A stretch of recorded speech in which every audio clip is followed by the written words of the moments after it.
RMC. La politique, messieurs, devrait être une vocation. Alain Marchal, Olivier Truchot. Pour le plus grand nombre, elle est un métier. Le mercredi, c'est le conseil des grandes gueules. Alors, ce conseil des GG, comme tous les mercredis, nous sommes avec les élus de la République pour parler de ce qui fait la vie de la cité, autrement dit de politique. Nous sommes aujourd'hui avec Éric Coquerel, secrétaire national du Parti de gauche, conseiller régional Île-de-France. Bonjour. Bonjour. Pierre-Yves Bournazel, secrétaire national de l'UMP, conseiller de Paris. Bonjour. Bonjour. Patrick Menucci, député socialiste, 4e circonscription des Bouches-du-Rhône, maire du 1er secteur de Marseille. Bonjour. Bonjour. Bienvenue, c'est parti. Je vous donne le menu du jour. Vous savez que tout à l'heure à 12h43, déclarations à vous faire écouter, puis on attendra vos réactions. On a une déclaration pour chacun d'entre vous. Je vois Coquerel qui est là, qui se doute peut-être de ce que l'on va lui faire écouter. Non, pas encore, non. Si, un peu. On verra si j'ai gagné. Auparavant, dans les affaires courantes à midi 20, on reparlera de la loi sur la transparence financière, du projet de loi de Cécile Duflot sur l'immobilier, de l'affaire Bernard Tapie, bien sûr. Mais auparavant, on va évoquer les deux vedettes du jour, bien sûr. Dominique Strauss-Kahn, invité du Sénat. Et puis, nous avons Jérôme Cahuzac devant la commission parlementaire sur le rôle éventuel du gouvernement, sur les dysfonctionnements éventuels lorsqu'a éclaté le scandale de la fraude. On va écouter deux responsable politique, justement. On va écouter le sénateur Bocquet et le député de Courson. Nous allons auditionner Dominique Strauss-Kahn en tant qu'ancien directeur du FMI, en tant qu'économiste au sens large sur les questions macroéconomiques. Nous avons une douzaine de questions avec monsieur le rapporteur à lui poser. Pourquoi nous avons besoin de ces informations? Parce que nous voudrions comprendre pourquoi les autorités helvétiques ont répondu négativement à la demande de renseignements faite par le directeur général des finances publiques.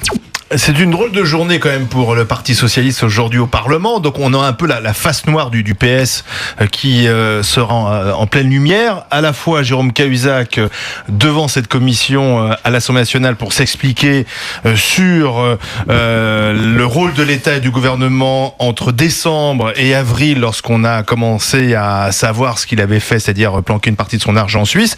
Et puis au Sénat, quasiment au même moment, Dominique Strauss-Kahn qui revient en tant qu'ancien patron du FMI, spécialiste des paradis fiscaux et de la fiscalité plus généralement, puisque là, il va être entendu comme témoin sur le rôle des banques dans l'évasion fiscale. Une commission d'enquête du Sénat qui a déjà auditionné 140 personnes. Monsieur Menucci, vous préfériez être avec Cahuzac ou avec DSK cet après-midi? Écoutez, sachant que vous êtes député. Moi, cet après-midi, je serai aux questions du gouvernement. Ce matin, j'étais en commission des lois sur le cumul, qui est un sujet important. Aussi sur les conseillers de Paris. Et demain, je recommence avec la métropole marseillaise. Vous savez, je crois qu'il y a beaucoup de mousse autour de tout ça. Mais enfin, les parlementaires, je dirais normaux entre guillemets, essayent de faire leur travail. Moi, je n'irai ni à l'audition de Cahuzac où je pourrais aller, puisque tous les pourquoi? Parce que, écoutez, très honnêtement, il y a une commission d'enquête qui travaille. Vous n'y attendez rien? Moi, je ne suis pas la mouche du coche. Je me préoccupe pas de tout ce qui se passe à l'Assemblée. J'essaye de faire mon travail en commission des lois pour effectivement. Et DSK au Sénat? C'est une drôle d'idée quand même de l'inviter. C'est une drôle d'idée, mais en même temps. Marine Le Pen dit que finalement, ça démontre que la classe politique française n'a aucune moralité. Oui, enfin, la moralité de Marine Le Pen avec la façon dont. Elle n'est pas la seule à trouver ça bizarre. Non, mais. Moi, on peut pas trouver bizarre qu'on interroge Cahuzac cet après-midi à l'Assemblée. Non, pas Cahuzac, DSK. DSK. La question que vous posez, c'est DSK. Très honnêtement, si on pouvait peut-être un peu attendre, je ne sais pas si c'est tout à fait décisif pour l'avenir de l'économie française d'avoir une réunion aujourd'hui avec DSK, d'autant que je crois qu'il y a quelques échéances judiciaires qui s'approchent pour lui. Bon, si c'était prématuré. Ça me semble un peu prématuré. Oui. Si la France était pas aussi bas, on pourrait en rire, parce que entre Dominique Strauss-Kahn qui va venir donner ses conseils économiques, c'est un peu la gauche sulfureuse qui s'exprime aujourd'hui, et l'ex-ministre en charge de l'évasion fiscale, ancien ministre du budget, qui est lui-même un exilé fiscal, va venir expliquer la situation des dysfonctionnements en matière d'exil fiscal. On n'y comprend plus rien. Et vous parliez de Marine Le Pen tout à l'heure, elle n'a pas besoin d'ouvrir la bouche. Je crois qu'aujourd'hui... Ça joue pour elle. Là. Ça joue pour elle. Donc c'est catastrophique pour vous, pour l'image de la politique? Je pense que c'est une catastrophe pour l'image de la politique. Et ça sert même pas à l'UMP. Hein, non, même pas. Donc, Éric Coquerel. Ça sert peut-être le Front de gauche. Juste sur Marine Le Pen, ça joue pour elle. Elle pourrait répondre sur le fait que son père vient d'être condamné condamné pour négation Bien de sûr. crimes contre l'humanité définitivement et que ça fait pas une ligne dans les médias et qu'il me semble que c'est autrement plus grave puisqu'il est encore président d'honneur du Front National. Ça, Et il pourrait nous dire aussi son compte en Suisse, ce que c'est. Oui, oui, bien sûr. Le Front National n'est pas autour de la table pour Non, ça. Non, mais d'accord, puisqu'on le donne en exemple, je veux dire, il faut voilà, à un moment donné dire que ça va. d'accord. Quoi. Et C'est Le bon. Pen, ils ont un compte en Suisse. Mais voilà. revenons On a sur vu- la présence. Moi, je n'ai pas. Non, Et mais- c'est le hasard du calendrier, Non, mais cette présence je de réponds, mais Cahuzac et DSK. c'est juste Oui. par rapport à nous donner comme ça en D'accord. exemple le Front National. Je ne veux pas ça va. donner un exemple, je cite Je Marine dis- Le Pen, je pense qu'elle n'est pas la seule à penser ça oui, aujourd'hui. oui, d'accord, c'est ça. Oui, mais Marine Le Pen, qu'elle s'occupe déjà du fait d'avoir un parti d'extrême droite dont le président d'honneur est condamné, comme je viens de le dire. Bien, sur l'histoire, c'est clair qu'il y a deux bilans, quoi. Il y en a un. Moi, je suis assez d'accord sur le fait de se demander à quoi ça sert d'écouter Dominique Strauss-Kahn, si ce n'est faire le bilan du social-libéralisme qu'il porte depuis des années et qui aujourd'hui a les conséquences que nous connaissons. Bon, pour l'autre, sur Cahuzac, c'est nécessaire, bien évidemment, en espérant une chose, c'est que cette fois-ci, ils disent la vérité, parce que je rappelle qu'il a menti devant l'Assemblée et que ce n'est pas rien et que effectivement, il a une sacrée responsabilité. Mais au-delà de ça, moi, je crois qu'il faut surtout parler une fois de plus du système qui fait qu'on a des ministres comme Cahuzac qui se retrouvent ministres des Finances et qui organisent la rigueur en ayant... Ça, on ne savait pas au départ. Si, il y a des gens qui le savaient. Qui Je ne sais pas si vous avez remarqué, mais on a quand même des reportages à la télé maintenant qui nous expliquent, par exemple, que vous avez des inspecteurs des finances qui avaient enquêté sur Cahuzac, y compris d'ailleurs pas seulement sous les gouvernements socialistes, et à qui on a retiré le dossier. Donc il y avait, on écoute de plus en plus, il y a ça se savait, nous on le savait pas, mais manifestement il y a des gens bien placés, en tout cas des gens des professionnels, bien informés, qui savaient que ce dossier existait. Il y a une chose qui est sûre, c'est que la gauche morale est disqualifiée aujourd'hui. Parce que c'est celle qui avait voulu mettre en place Dominique Strauss-Kahn à la présidence de la République, avant qu'il lui arrive son affaire de New York. C'est Sarkozy qui l'a. Mais c'est le président- c'est quoi la mais gauche juste, morale? la gauche morale, c'est ceux qui donnent Parler des de leçons. Takedine, parler de la gauche tapis. morale, Attendez, c'est il termine. la gauche Faut morale, arrêter, là. c'est celle qui donne des leçons perpétuellement dans les émissions de radio et de Mais télévision. vous-même, et monsieur, qui s'est disqualifié. vous changez qui s'est d'idée comme de disqualifié. chemise. Mais Vous non. étiez contre le mariage pour Non, tous, non, après bah, vous avez fait la campagne. Pas du tout. Mais Ne si. reprenez pas les mauvais arguments. Mais je reprends pas les arguments, Et- j'ai regardé qui vous étiez avant de La venir. gauche morale. J'ai vu que vous disiez pas la vérité. La gauche morale, c'est quoi la gauche morale? C'est celle qui vient débiter des leçons de morale à longueur de plateau de télévision. C'est celle qui voulait Dominique Strauss-Kahn comme candidat à la présidence de la République. C'est celle qui a nommé monsieur Cahuzac ministre en charge de l'évasion fiscale, qui était lui-même un exilé fiscal. Le président de la République, François Hollande, quand il a nommé, avait les mêmes informations pas que du monsieur tout. Coquerel. Si monsieur Coquerel du Front de Bon, gauche avait les alors, informations, monsieur Hollande les avait. Monsieur Et Bourlanges. ils ont- Est-ce que François Hollande savait? Essayons On sait maintenant qu'elles d'être existaient, sérieux c'est 2 autre chose. minutes. Mais je le suis. Attendez, Vous savez est-ce que François parfaitement, Hollande savait? vous savez parfaitement que François Hollande ne le savait pas. Il faut pas raconter n'importe quoi. Et je vois pas l'intérêt que vous avez, si ce n'est un intérêt Il l'a nommé, en tout un cas. intérêt bassement politique. Il l'a nommé. Et vous nous avez d'ailleurs montré dans les primaires comment vous saviez Regardez les votes naviguer. à Marseille, Non, à attendez, c'est pas mal. Pas diversion, pas diversion. Comment vous avez navigué Restons pour, sur Cahuzac parce pour que finir à 10%. Donc les choses sur c'est l'objet de la. On regarde c'est sur l'objet- notre attendez, score. écoutez, On va c'est regarder le moi vote. je remarque une chose. C'est l'objet de la Cahuzac- commission, c'est de savoir si Hollande on aurait savait. été sous un autre régime.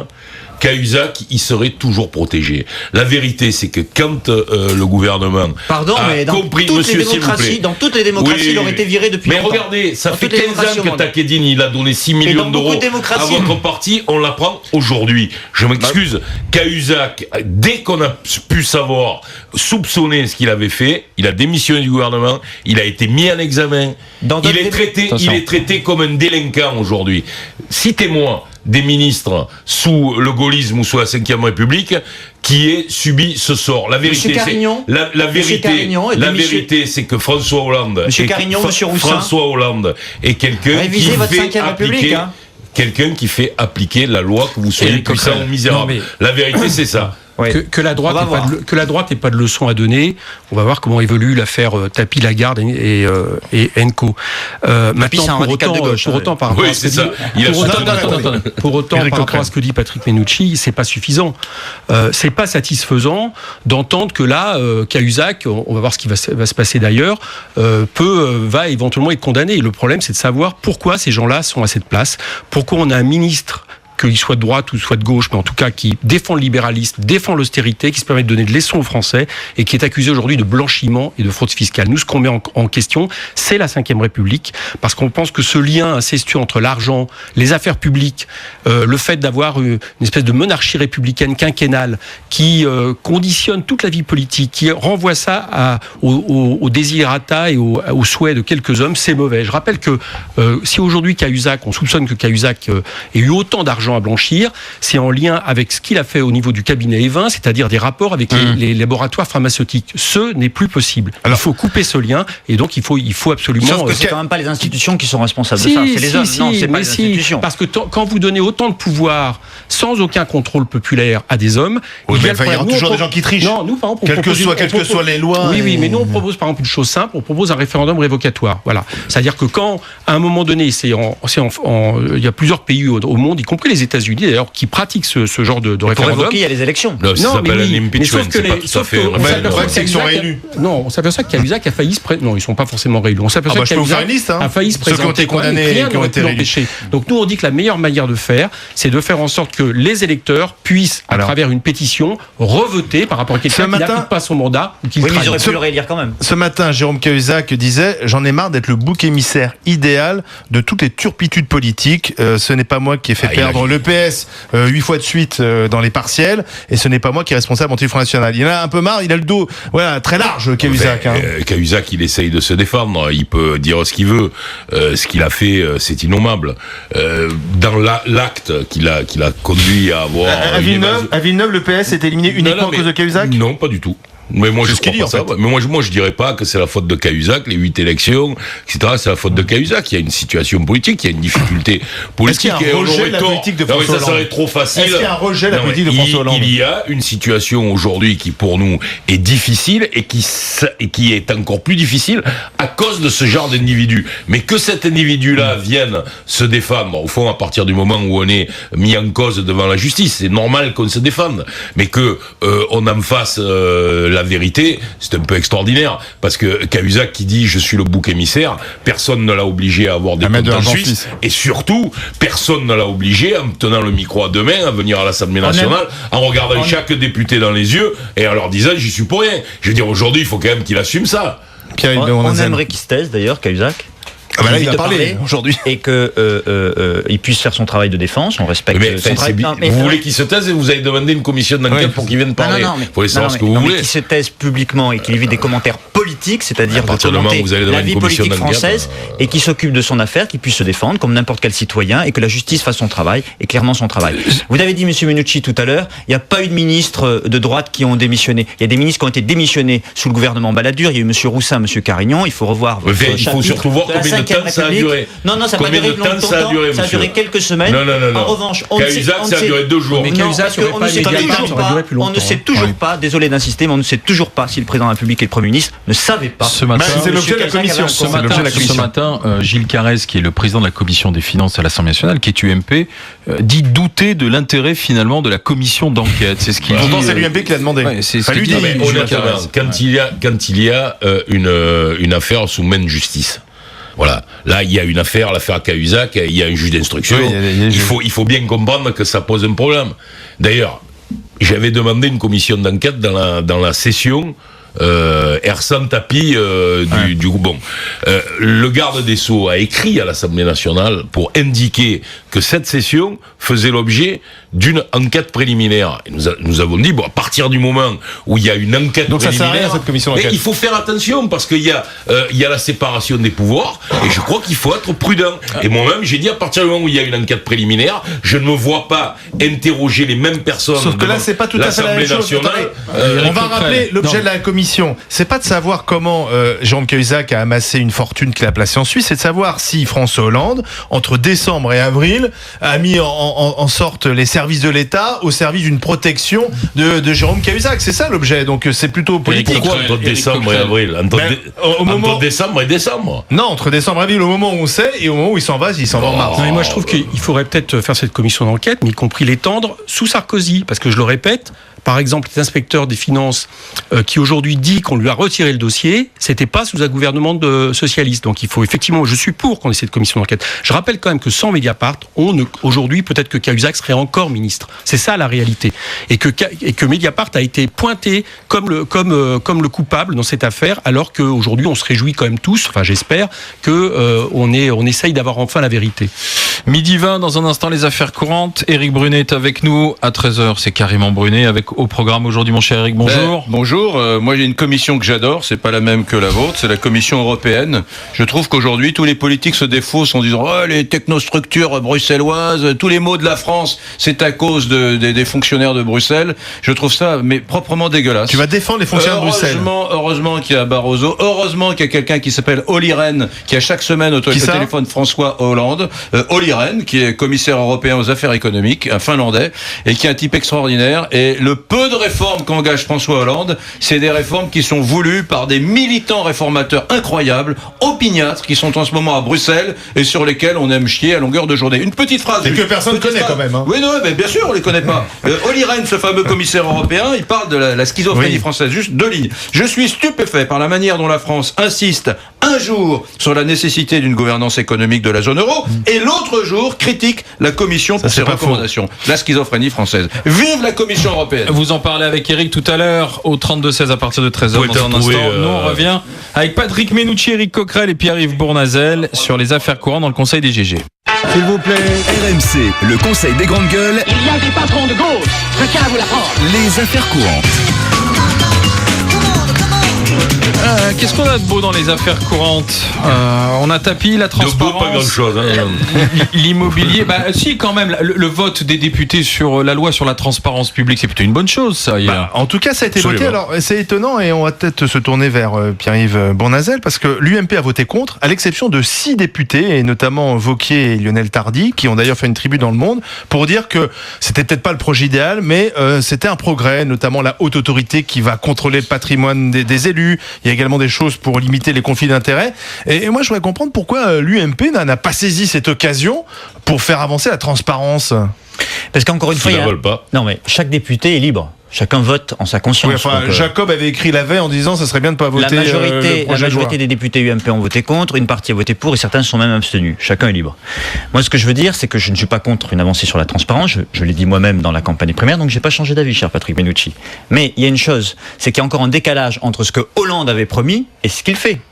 C'est-à-dire que il n'y a pas la publication. Il y avait une surréaction d'Hollande à l'affaire Cahuzac. Au secours, Cahuzac, la démission, le ministre en charge de l'évasion fiscale qui s'exile fiscalement. Il faut tout de suite annoncer quelque chose, des choses très fortes aux Français pour masquer tout ça. Et puis derrière, on se retrouve avec un texte à minima. C'est absolument invraisemblable d'entendre ce que tout le monde dit. Non, mais d'accord. Ah, il est gêné. Moi, gêné. Oui. Alors moi, je vais vous dire, je suis pas gêné. Moi, j'avais publié mon patrimoine bien avant les affaires. Et j'ai une très jolie maison de pêcheurs au Vallon des Offres et je la revendique à Marseille, à côté des bateaux. C'est un endroit superbe et comme c'est moi qui me la suis payé, j'ai aucun problème pour le dire.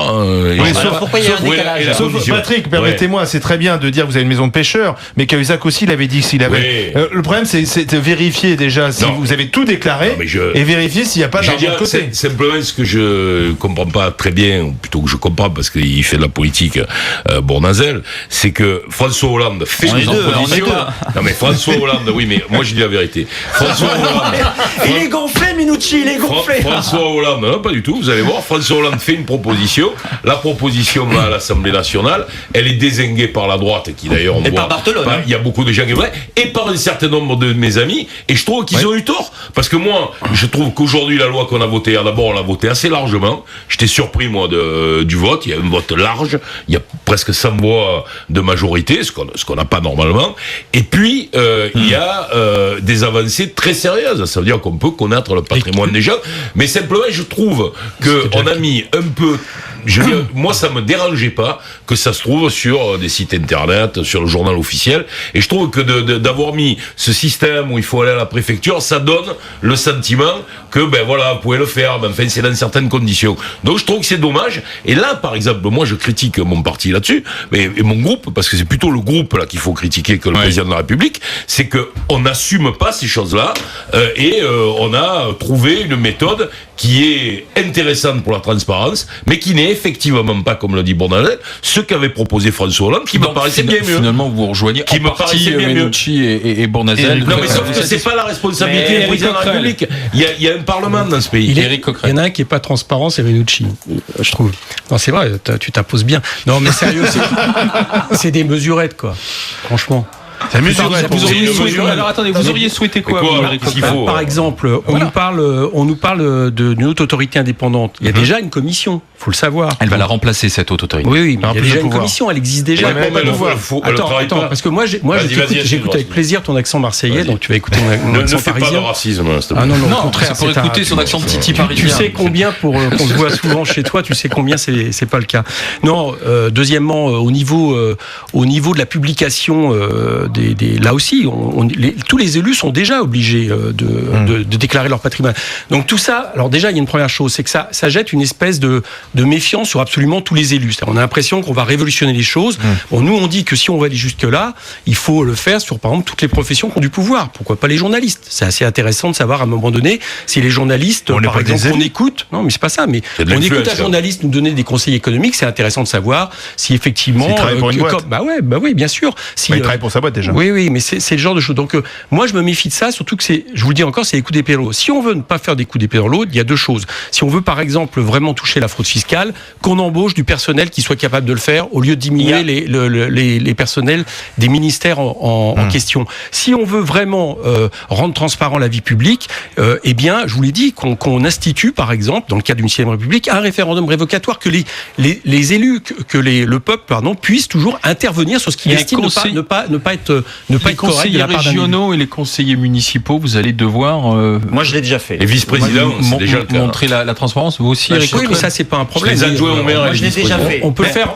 Ça donnera un peu plus la vérité sur des fois des fantasmes sur les honneurs. Est-ce que cette loi, maintenant, qui a été votée en première lecture, ça empêcherait une nouvelle affaire Cahuzac, puisque rappelons que François Hollande a annoncé... Mais non, puisque Cahuzac a menti. Qu'est-ce qu'il en tirait ? Donc ça n'empêche rien. C'est pas une loi sur le mensonge, ça n'empêche rien. Mais oui, donc ça n'empêchera rien. Il y a un autre sujet là, parce que j'ai envie de titiller Patrick Minucci, mais il y a un autre sujet qui me tient à cœur, moi, c'est la différence de traitement entre les fonctionnaires, les hauts fonctionnaires et les gens qui sont dans le monde du privé pour accéder aux fonctions publiques. Et ça, on aurait pu en parler dans le cadre de la transparence. Moi, je suis favorable à la proposition de Bruno Le Maire que tout haut fonctionnaire qui devient parlementaire soit obligé de démissionner. C'est ce qu'il a fait d'ailleurs, Bruno Le Maire. Oui, et c'est courageux de sa part, et je pense que c'est un exemple. Parce que sinon, ça crée une classe politique... Ça veut dire que Bruno Le Maire va rester politique toute sa vie, quoi, en fait. Mais est-ce que c'est mieux ? Mais non, il peut pas rester politique toute sa vie. Il peut si, parce que maintenant il a démissionné. Mais il est battu. Enfin, je veux dire, j'ai pas bien compris la proposition de Bruno Le Maire, parce qu'il faut être précis.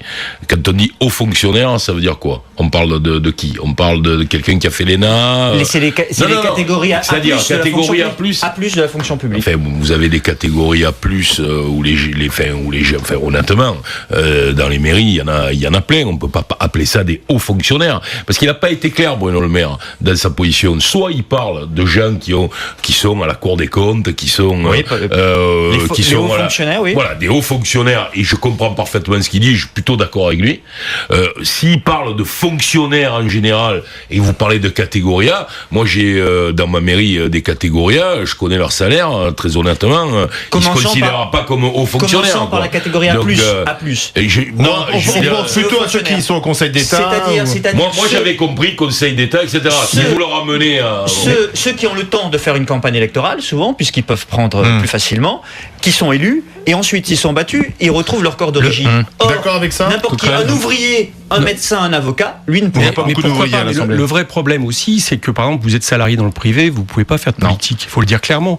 Donc se pose la question à la fois du statut de l'élu, parce que pour protéger justement, tout comme pour protéger les gens qui à un moment donné sont élus, mais il se pose aussi une deuxième question, c'est que pour aller vite, il ne faudrait pas que la politique soit un métier. Il ne faudrait pas qu'on puisse être élu toute sa vie et qu'on puisse construire une carrière. Bien sûr, je suis favorable. C'est ce que fait Jean-Luc Mélenchon. Mais bien sûr, c'est pour ça qu'on est pour une 6e République. Non, mais attendez, Eric Coquerel, ça m'amuse toujours de dire. Mais enfin, autour de la table, vos leaders, Hollande, il a fait la politique toute sa vie, Sarkozy a fait la politique, et Mélenchon a fait la politique toute sa vie. Mais c'est pas pour autant qu'à un moment donné, vous êtes partie d'un système politique que vous condamnez. Montrez l'exemple. Mais nous le montrons. Moi, j'ai été élu pour la première fois de ma vie à 50 ans. Je montre l'exemple. Eric. Mais ça serait bien que des leaders politiques montrent l'exemple. Écoutez nos idées d'abord. Écoutez nos idées. Nous sommes pour c'est l'exemple qui compte. Mais nous sommes pour la 6e République. L'action aussi. Votez pour nous et vous verrez qu'on l'appliquera. Il y a une autre proposition à faire que moi je fais, c'est de limiter dans le temps le nombre de mandats consécutifs à 2 ou 3 par exemple. Si vous permettez, la commission des lois a approuvé cet amendement on est d'accord. à 3 mandats. Donc aujourd'hui, nous sommes en discussion. Est-ce que ça va aller au bout? Je n'en sais rien, parce que l'UMP... Non, attendez, vous êtes très sympa, sauf que vous parlez à votre nom personnel. Et votre parti, ce matin... Mais là, on parle en son nom personnel. Ce matin, en commission des lois, fait le contraire. Il y a une proposition... Il y a une proposition pour dire 3 mandats de députés et on arrête. Et je trouve que c'est... Ça fait 18 ans. Oui, je trouve que c'est une mesure qui est pas mal. C'est une avancée. Oui, mais sauf que aujourd'hui, la droite, M. Bournazel nous dit que c'est bien, puis la droite le fait l'inverse. Si vous le votez déjà. Excusez-moi, mais le PS a voté le non-cumul des mandats, devait se l'appliquer, on attend toujours. On a encore des députés maires, des sénateurs maires. Alors ils nous disent oui, mais là vous comprenez, on veut pas démissionner, ça va donner un poste de plus à la droite en ce moment, les partiels, ça ne réussit pas. C'est pas faux. C'est pas faux. Oui, mais c'est toujours pareil. C'est qu'une fois de plus, vous avez des textes, des idées, mais on attend l'exemple. Moi je vous dis. La commission des lois a approuvé. Non mais là, suivez le débat parce que Gérard Collomb et que Repsamen, la commission des lois approuve, c'est une chose. Quand ça traduit dans les faits, c'en est une autre. Et on sait qu'en haut de la pyramide, ça risque d'être bloqué. Il y a le 18e à Paris, Daniel Vaillant, le député maire. On attend qui montre l'exemple. On va voir ce qu'il va faire. Mais j'y étais hier soir dans le 18e. C'est vraiment super sympa. 35 ans de politique. Et Vaillant, il veut pas lâcher. Toute la question, c'est de changer. Toute la question, attention. J'entends bien montrer l'exemple. Toute la question, c'est de changer de système. Voilà, parce que on va pas pouvoir comme ça essayer de faire en sorte que la 5e République s'en sorte, alors qu'on voit bien aujourd'hui toutes ces tares qui sont sur la... On vient d'en faire l'étalage là. Donc il faut une 6e République qui redonne d'ailleurs au Parlement son rôle central, parce que on parlait ensemble de transparence. Il y a quelque chose qui a été transparent il y a peu de temps. C'est qu'il y a le grand marché transatlantique qui va être négocié, qui n'a même pas été discuté et voté au Parlement, si ce n'est l'exception culturelle. Ça, ça c'est vraiment de la transparence, et de la transparence qui pose problème. Donc nous on dit, il faut une 6e République, il faut refonder totalement le système qui aujourd'hui est un système qui à la fois débouche sur des affaires et qui, on le voit bien, ne va pas au niveau de la vie démocratique. Puisqu'on parle des affaires, il y en a une qui empoisonne tout le monde, là, c'est l'histoire Bernard Tapie. Parce que la garde à vue, elle a été prolongée pour Bernard Tapie. Alors il est à l'hôpital d'Hôtel-Dieu, il est dans une structure hospitalière qui permet la garde à vue. Puis il y a son avocat aussi, maître Maurice Lantourne, qui est en garde à vue. Il y a aussi le représentant des petits actionnaires de Bernard Tapie Finance, M. Bruno, qui lui aussi est en garde à vue. Puis on a déjà d'autres qui sont mis en examen en revanche. Oui, Bernard Tapie qui pourrait être mis en examen à l'issue de sa garde à vue comme d'autres, ou pourrait même échapper comme d'autres, comme Christine Lagarde. Et on parle même maintenant peut-être de la possibilité de mettre sous séquestre les biens que Bernard Tapie a pu acquérir grâce à cet argent de l'arbitrage. Ça concerne notamment le journal La Province, le groupe Persan. Ça concerne une maison à Saint-Tropez, les biens, enfin voilà, ce qu'on voit dans la presse. Ça serait normal, Patrick Menucci?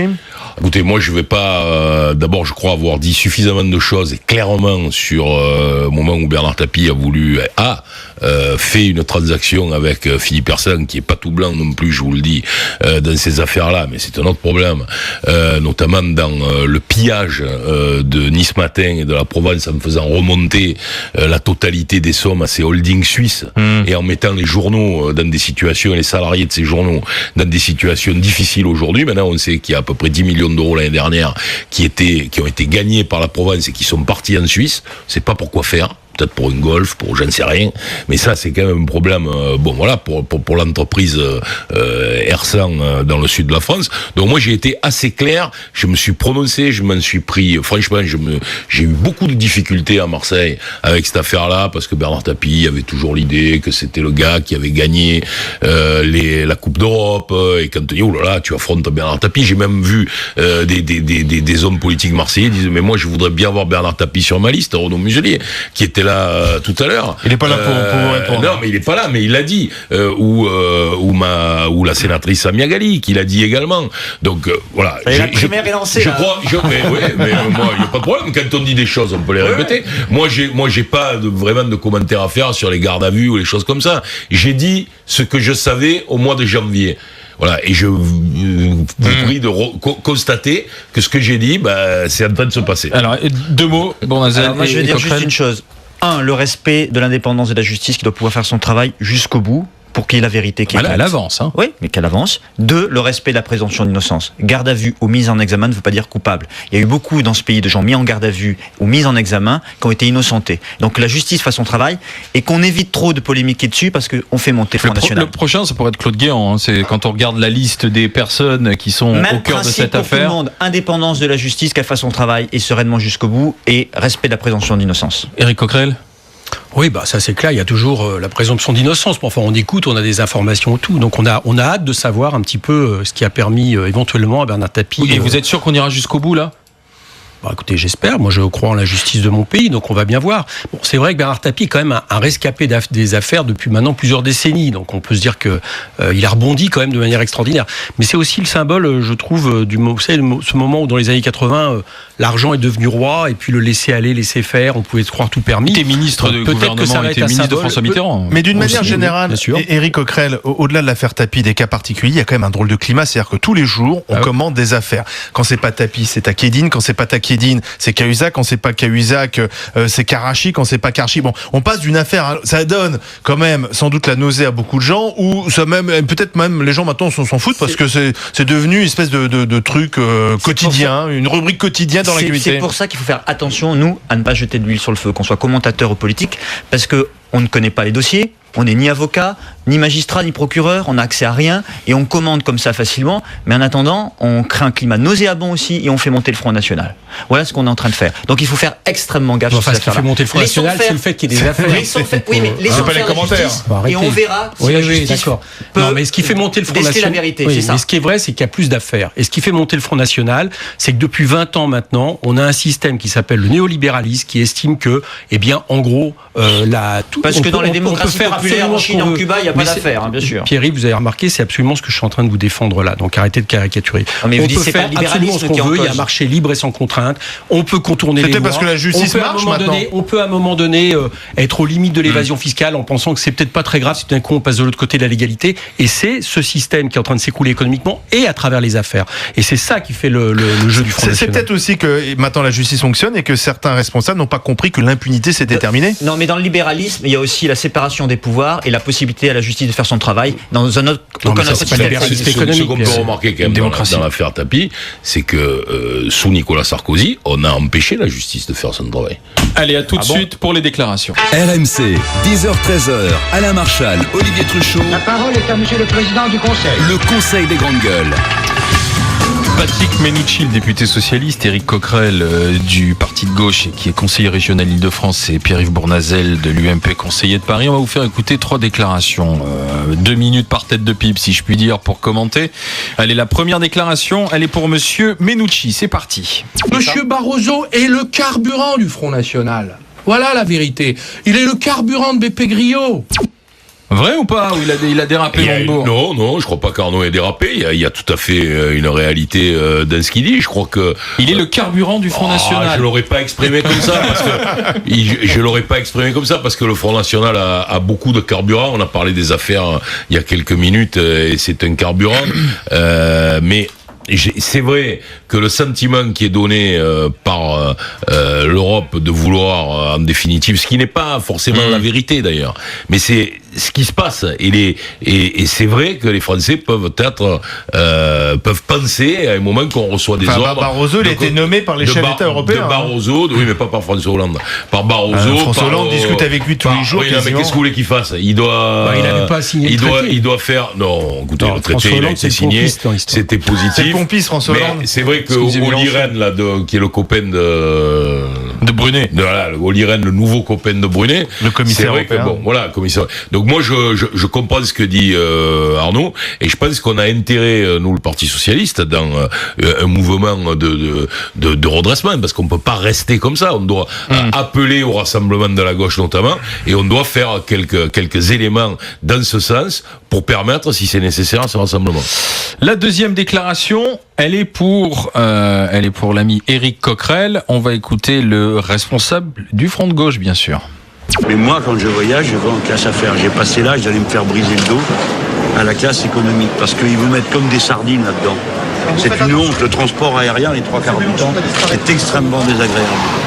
Vous vous en doutiez que c'était celle-là? Vous avez gagné votre pari ou pas? Bingo, j'avais gagné. Non, ce truc est absolument incroyable. Alors en plus, vis-à-vis de Jean-Luc qui prend le métro de manière absolument normale, ce qu'il considère que c'est le meilleur transport. C'est dommage, il n'y a plus les premières classes. Non mais attendez, c'est quand même un certain jeu médiatique assez ennuyeux. On passe la matinée au Bourget. Il y a une équipe de France 2 qui nous suit pendant toute la matinée. Pour quelqu'un responsable du front de gauche, ça aurait pu être un sujet de débat. On va voir Dassault, on va voir l'aérospatiale, on discute du poids des Américains, on discute du fait qu'on décide de ne pas faire un drone français, que le gouvernement préfère acheter, commander les drones américains. On parle d'indépendance nationale, plein de sujets. On va à un moment donné visiter le lycée de l'aéronautique, c'est-à-dire pour tous les métiers qui sont composés. Jean-Luc s'assoit dans un fauteuil qui est un fauteuil fait par un des lycées. Il a effectivement cette réflexion, mais qui vous interrogez n'importe quelle personne qui voyage énormément, qui dès le lendemain, par exemple, sur un déplacement, dit qu'effectivement il préfère être en voyage à faire. Et qu'est-ce qui sort sur cette question qui fait le buzz? C'est cette phrase-là. Bon, je trouve que on parle des fois de la manière dont les politiques sont perçues, mais je pense que les médias devraient s'interroger sur ce qu'ils donnent comme traduction de la vie politique dans ce pays. Oui, moi, j'ai pris l'avion une fois avec Jean-Luc, quand il était ministre, pour aller en Chine, et on lui avait proposé la première, alors ce qui est encore mieux que la classe affaires, c'était Paris-Pékin, et il avait refusé. Il a changé d'avis maintenant. Mais non, mais arrêtez, c'est pas ça. Non, il était en classe affaires et il avait refusé la première. Je vous signale qu'il y a 3 classes sur les longues courriers. C'est les petits bouts de phrases qui sont comme ça isolés. C'est une réalité. Non, mais d'accord, ok, oui, mais d'accord, je vais vous dire. Non, mais vous savez ce qu'on va faire, nous, on a prévu au Front de Gauche, on vous prévient, au Parti de Gauche, on va se faire la même chose à des journalistes pendant un moment. Mais nous, on est en direct, donc il n'y a pas de problème. On va mettre des micros pendant 2 heures qui vous suivront.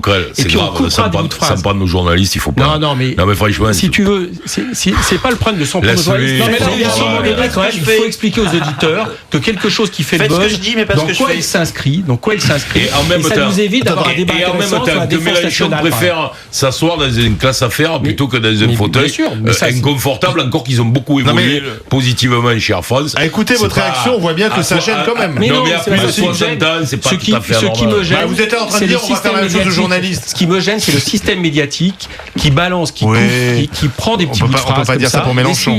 Le système médiatique, il est parti.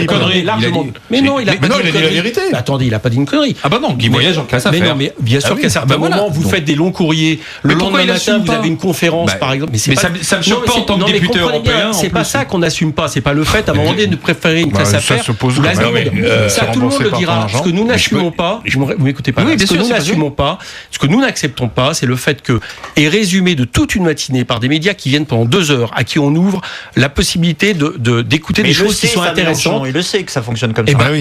Et à un certain moment, on le saura encore plus. Pierre-Yves Bournazel, on va encore limiter l'accès des médias. Pierre-Yves Bournazel, un mot là-dessus. Non, mais je trouve qu'il a le droit de voyager en classe affaires, je ne vais pas lui reprocher ça. Mais disons qu'il y a un décalage, c'est un peu faites ce que je dis, mais pas ce que je fais. C'est-à-dire qu'il y a un discours un peu populiste de Jean-Luc Mélenchon qui veut dire je suis l'homme du peuple, etc. Et puis là, on voit qu'il a pris le doigt dans le Non, vous faites de la démagogie, là, c'est scandaleux. C'est lui qui fait de la démagogie. Mais non, c'est scandaleux. Il est pris à son propre piège. Il est pris à son propre piège. Mais il y a des règles en plus. À l'Assemblée nationale, il y a des règles. Plus de 5 heures de voyage. Vous avez droit à la classe affaires. Moins de 5 heures, moi, je trouve pas ça normal. Moi, je trouve ça pas normal. Il y a une règle qui mais c'est l'argent public. Il y a une règle qui a été mise. On se serre la ceinture, on serre pas la ceinture. Dans les boîtes privées, attendez, dans les boîtes privées, excusez-moi, messieurs, dans les boîtes privées, en ce moment, il y a des règles très strictes, c'est terminé, les remboursements, etc., parce que c'est la crise. Et on a l'impression que finalement, il n'y a pas de crise à l'Assemblée, il n'y a pas de crise au Parlement, on peut prendre les classes affaires. Pourquoi vous prenez pas la seconde? Moi, j'ai jamais pris de classe affaires. Pourquoi vous prenez pas la seconde? Personnellement, j'ai jamais pris de classe affaires, mais bon, je vous dis qu'il y a des règles. On est en seconde. Dernière déclaration pour Pierre-Yves Bournazel, c'est parti. Et on va envoyer le président en France. Il y en a quelques-uns, mais le PSG fait partie de ces clubs ambitieux avec des moyens économiques importants. Le PSG a été champion de France, a été un beau champion de France avec des bons joueurs. Alors, Laurent Blanc. Quand on est élu à Paris, on est obligé de dire un mot sur le PSG. Je suis un supporter du PSG, pas un fan, un supporter, parce qu'il y a une différence entre les deux. T'es au Trocadéro? Non, je n'étais pas au Trocadéro, mais j'étais très heureux de la victoire du PSG. Je veux qu'on ait un grand club européen, qui puisse être champion de France, certes, mais champion d'Europe aussi. Ça va faire agir Patrick Menucci, je le sens bientôt qu'il va arriver. Mais, et c'est mieux que ce soit un Français entraîneur? Mais je trouve que Laurent Blanc, il a des qualités incontestables, donc c'est très bien qu'il arrive au PSG. Je pense que ça peut vraiment nous aider pour l'année prochaine. Mais j'étais aussi un des rares élus, très tôt, dès mon élection en 2008, à demander que la ville de Paris ne subventionne plus le PSG, parce que je pense que les grands clubs qui ont beaucoup de fric n'ont pas besoin de l'argent public. Et quel argent? Excusez-moi, mais c'est interdit. Non, c'est parce que la ville de Paris donne un petit peu d'argent sur plusieurs millions. le centre de formation. Le centre de formation, parce que le club lui-même, tu ne peux pas le subventionner. D'accord. Le club, tu n'as pas le droit. C'est assez amusant parce que Nathalie Kosciusko-Morizet a voulu féliciter Laurent Blanc de son arrivée au Paris Saint-Germain, mais elle s'est plantée sur Twitter. Elle a pris le compte parodique de Laurent Blanc. Elle n'a pas été très bonne. Avant, elle supportait Longjumeau, donc elle a changé de club. Mais Longjumeau, il joue au handball. Simplement, d'un mot là, parce qu'on est avec Bournazel, en 20 secondes, il y a une petite indiscrétion de Sarkozy dans le Canard enchaîné. C'est pas vrai, il parle encore. Comme quoi il dit, quand je pense qu'il y a des Bournazel qui tirent la droite et qui me tirent vers le bas, Sarkozy. J'ai l'impression qu'il y a quelqu'un qui m'en veut là, mais je crois que c'est pas lui. Et comme je le vois bientôt, on en parlera en face à face. Il y aura toujours un Bournazel pour vous tirer vers le bas. Vous allez parler de l'affaire Tapie? Non, on va parler de Paris et de la France. Messieurs, merci. Allez, c'était très bien. RMC. Et maintenant, permettez-moi de conclure. Le conseil des grandes gueules. Je partirai au moins avec l'estime de mes adversaires. Dans un instant, Éric Brunet, le Brunet-métrie. Éric Brunet pense que heureusement que Bruxelles montre le chemin à François Hollande, carrément d'accord ou carrément pas d'accord. Et puis le match avec Éric Brunet et le député souverainiste Nicolas Dupont-Aignan. Écoutez les grandes gueules 24h sur 24 en podcast sur rmc.fr.